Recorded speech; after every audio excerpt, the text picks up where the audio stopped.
Je m'appelle Baudouin Ambawechi, je suis journaliste indépendant.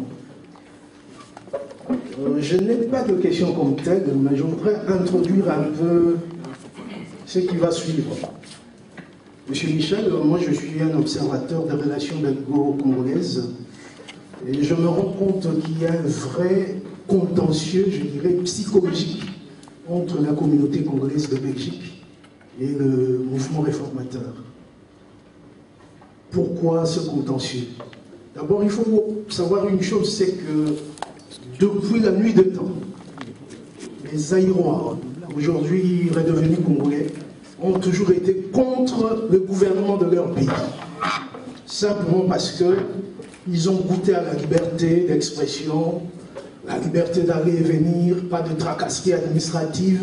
Et quand ils rentrent chez eux, ils trouvent tout à fait un monde moyenâgeux. Alors, ils ont toujours été contre le gouvernement de leur pays.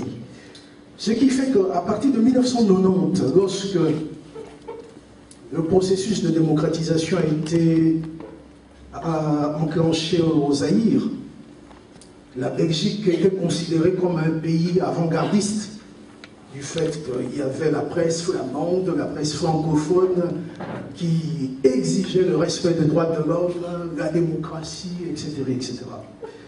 Et qu'est-ce qu'on a vu? Dès que Mobutu est tombé, la Belgique apparemment a changé.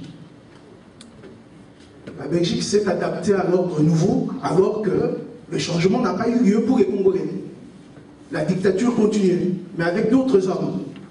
Et pour beaucoup de Congolais, le combat de la Belgique n'était que contre un homme, Mobutu. Il est parti, on continue. J'ai été ami à quelqu'un qui est décédé, demain c'est son anniversaire, Floribert Chebeya.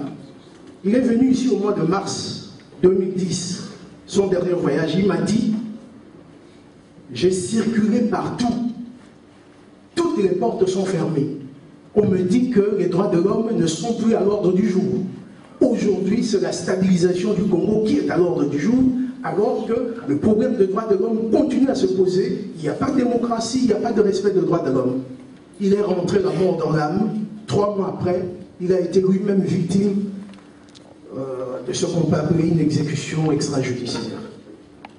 Vous avez parlé, une phrase que j'ai retenue, le destin de la RDC est d'abord l'affaire des Congolais et des Congolaises. Et je suis d'accord avec vous.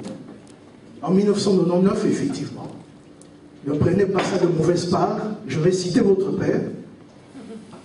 Le ministre Louis Michel a ramené le dossier Congo dans l'agenda international. Il est arrivé à Kinshasa. Yérodia Ndombasi, qui se dit nationaliste, l'a surnommé Tonton Michel, parce qu'il était très content. Et en 2004, votre papa a été chahuté à Matongé. Pourquoi? Simplement parce qu'il y avait Laurent Kunda qui avait occupé Bukavu et la Belgique semblait louvoyer. La Belgique ne voulait pas citer le coupable. Et plusieurs prises de position de M. Louis Michel a beaucoup heurté les Congolais. Notamment quand il passe chez M. Vrebos à RTL, il dit « Qu'est-ce que vous pensez de Joseph Kabila ?» Réponse, Joseph Kabila représente l'espoir pour le Congo. Tout ça, ça a choqué les Congolais.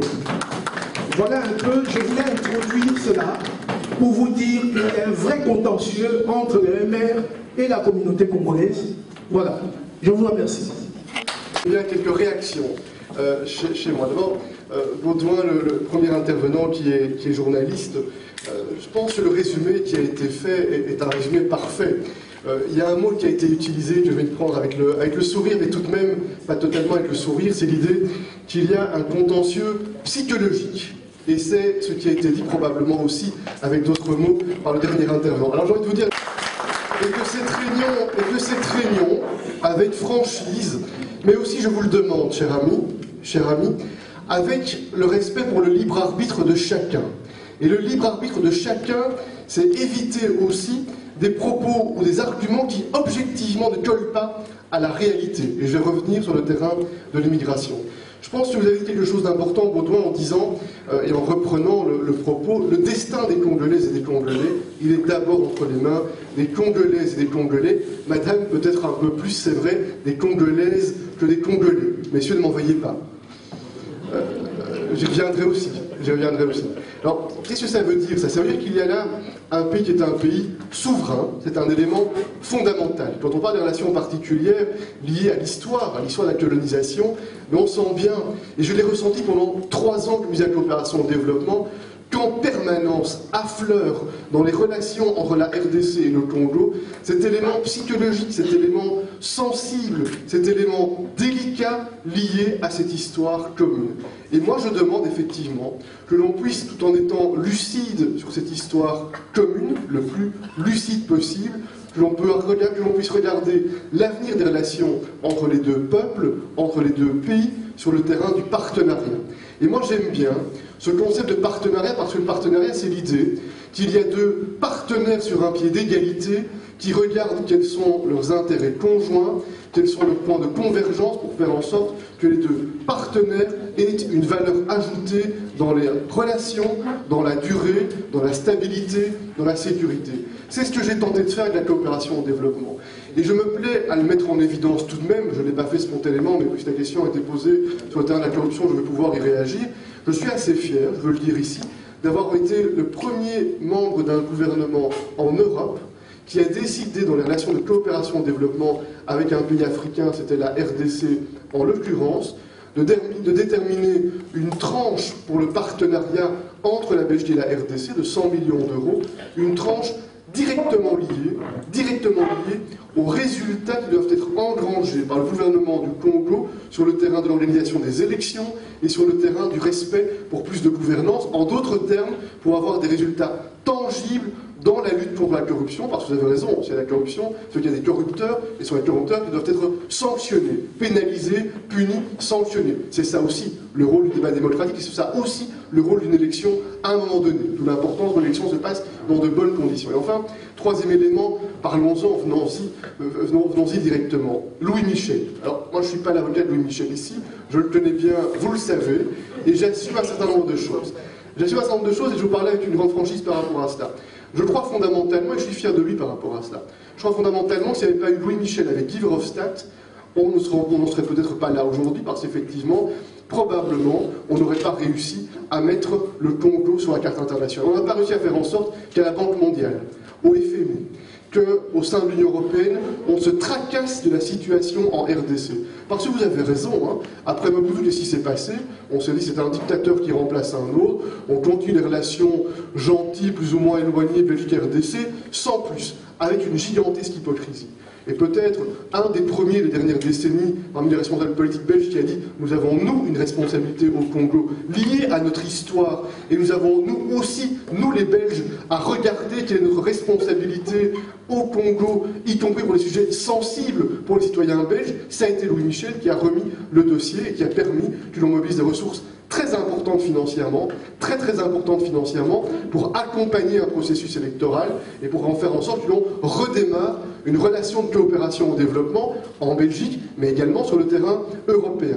Et je veux le mettre en évidence. Quand on fait de la coopération au développement en Belgique, j'ai été pendant 3 ans à la coopération au développement, quand on mobilise des moyens financiers importants, beaucoup de citoyens belges contestent ça, disent c'est une erreur de consacrer des moyens importants pour la coopération au développement. Moi je me suis toujours battu pour que l'on respecte nos engagements et qu'on donne beaucoup de moyens financiers pour la coopération au développement, et on va continuer à le faire parce que c'est essentiel.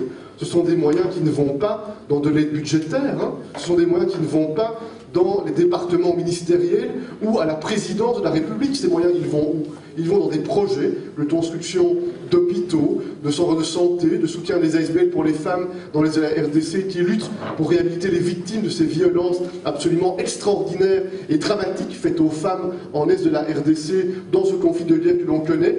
Ils vont vers le soutien à des infrastructures, la réhabilitation de pistes rurales, le soutien pour les agriculteurs locaux, des intrants, du matériel, pour faire en sorte que l'on puisse tenter de soutenir, à travers aussi l'initiative privée, bio par exemple, des projets de développement économique en RDC. C'est ça la coopération de développement avec la Belgique. Ce ne sont pas des chèques en blanc qui vont vers des ministres ou vers des présidents de la République. En RDC, c'est une coopération de développement qui va directement vers les populations. Et c'est clair que les enjeux et les besoins sont tellement gigantesques que l'on doit continuer à faire beaucoup d'efforts pour faire en sorte que cette coopération se passe toujours dans de meilleures conditions. Le président de la République, Joseph Kabila, parlons-en maintenant. Parce que c'est ça le problème, je crois. Qu'est-ce que l'on reproche en réalité? On reproche en réalité qu'à un moment donné, on mette en place un processus électoral.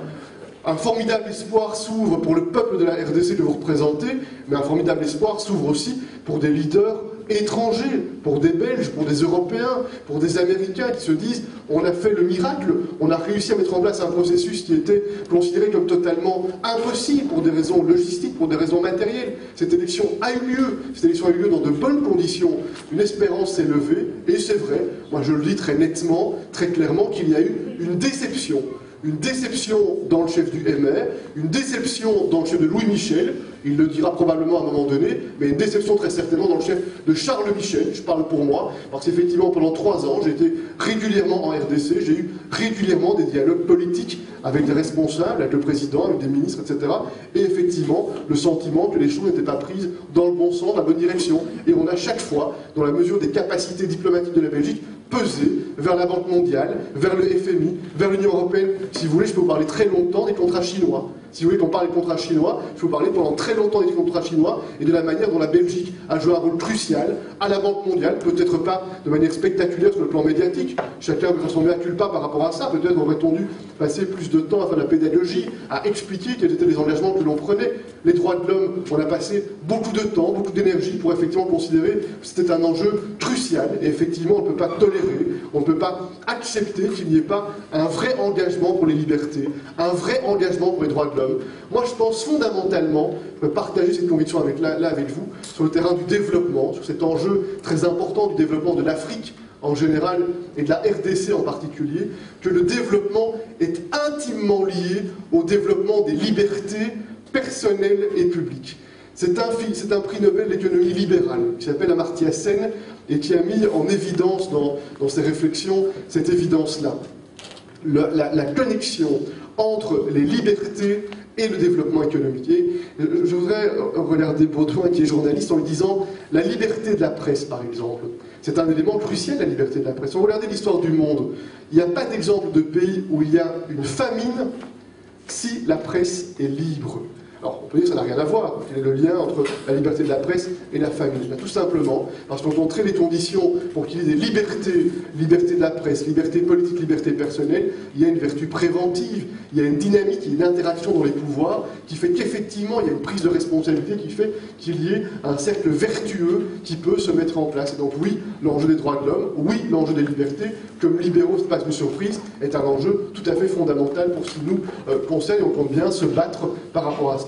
Troisième remarque que je voudrais faire très ponctuellement sur la question du développement et des femmes, je ne le dis pas par courtoisie ou par propos de circonstance, c'est une conviction, c'est vrai, quand on regarde les projets de développement soutenus sur le terrain, en Afrique en général, en RDC en particulier, quand on donne des responsabilités aux femmes, on voit très généralement des résultats très positifs, des résultats très concrets. On a beaucoup, avec une trentaine d'ONG actives, soutenu les dernières années, et on continue à le faire, des projets par exemple dans le cadre du microcrédit, dans le cadre de la ruralité, du rôle des femmes dans la ruralité. La princesse Mathilde, vous le savez, très engagée sur ce terrain-là. On a fait beaucoup de choses et je crois qu'on a continué, nous Belges, à montrer le bon exemple par rapport à ça.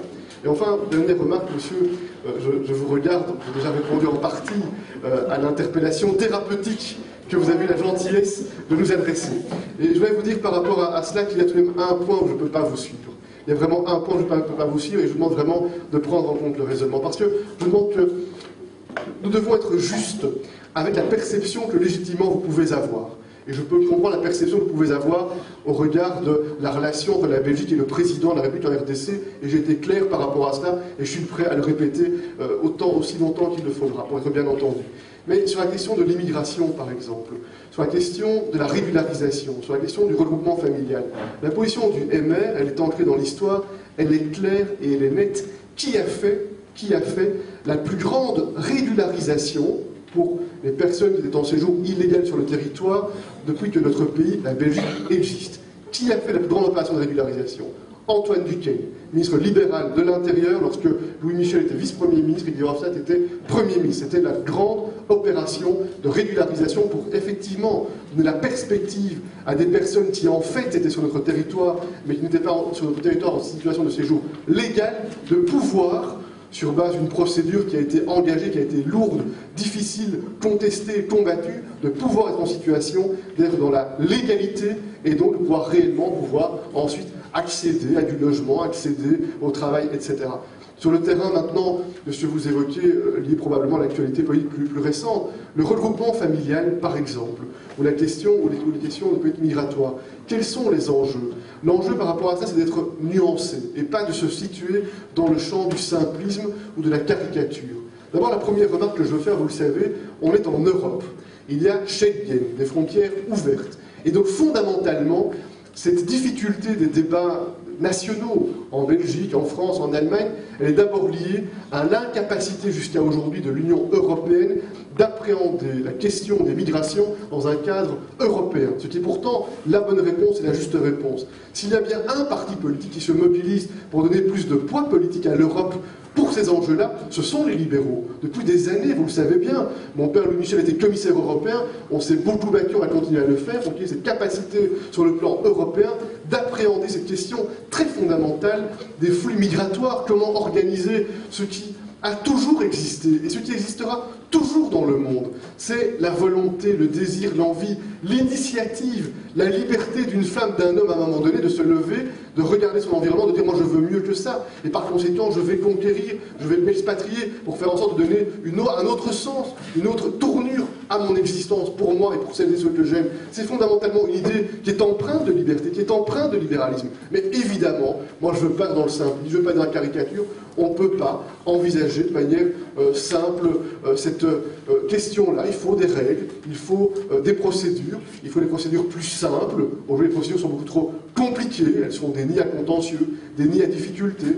Il faut des réponses rapides, dans des délais raisonnables. On ne peut pas permettre les situations actuelles à l'Office des étrangers, où parfois les dossiers s'enlisent avec des multiplications de recours possibles, et donc des délais très longs entre le moment où on introduit une demande et le moment où on commence à avoir une réponse qui devient stabilisée sur le plan juridique. Et donc effectivement, moi j'assume totalement les positions de l'IMR par rapport à ça. Nous sommes un parti qui prône l'ouverture, on l'a démontré avec des actes au gouvernement. Regardez cette régularisation opérée par Antoine Duquesne. On est prêt à continuer le travail au Parlement par rapport à cela, et on poursuit ce travail, mais c'est vrai qu'il y a des règles, des procédures qui doivent être déterminées. Et il n'y a pas de raison sur certains points que le regroupement familial, par exemple, qu'il n'y ait pas plus d'uniformité entre les règles qui existent en Belgique et celles qui existent aux Pays-Bas, qui existent en Allemagne, dans des pays voisins, et a fortiori dans la réalité de Schengen. Donc je n'accepte pas du tout, pas un instant, pas une seule seconde, l'amalgame qui pourrait être fait à un moment donné entre les LMR, qui est un mouvement politique démocratique, fondamentalement ancré dans l'humanité, dans le respect pour l'homme, dans le respect pour la liberté, dans l'ouverture sur le monde, dans la tolérance, et des partis politiques que j'exècre, que je hais, que je méprise, qui sont des partis non démocratiques, des partis qui prônent le repli identitaire, qui prônent la fermeture. Jamais, en aucun cas, le MR et les libéraux ne se sont inscrits dans cette démarche-là, que du contraire, et jamais nous nous inscrirons dans cette démarche-là. On a quelques éléments de réponse pour le premier axe de la thérapie.